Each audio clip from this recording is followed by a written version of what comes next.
Hi friends, welcome back to my channel. బంగాళదుంపలో నోటి cancer వంటి ఎన్నో వ్యాధులకు ఔషధం. తినడం తిరస్కరించవద్దు. అయితే బంగాళదుంపలు ఇది దుంప జాతికి చెందిన ఒక కూరగాయ. ఇది చాలామందికి ఫేవరెట్.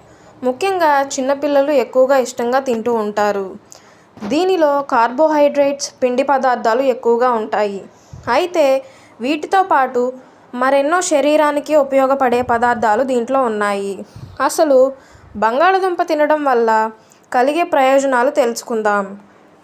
బంగాళదుంపలో బరువు పెరగడానికి అవసరమైన ప్రోటీన్స్, కార్బోహైడ్రేట్స్ ఉంటాయి. దీంతో మరి సన్నగా ఉన్నారు, బంగాళదుంపలను తీసుకోవడంతో బరువు పెరుగుతారా?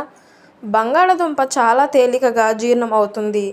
దీంతో పిల్లలకి, పేషెంట్లకి దీనిని పెట్టడం వల్ల సులువుగా ఇది అరుగుతుంది. పైగా శక్తిని కూడా ఇస్తుంది. కడుపులో మంటను తగ్గించడానికి బంగాళదుంప చాలా బాగా పనిచేస్తుంది. నోటి క్యాన్సర్కు చికిత్సగా కూడా బంగాళదుంప ఉపయోగిస్తారని ఆరోగ్య నిపుణులు తెలుపుతున్నారు. వీడియోని పూర్తిగా చూశారు కదా. వీడియో నచ్చితే లైక్, షేర్, కామెంట్ మరియు సబ్స్క్రైబ్ చేయండి.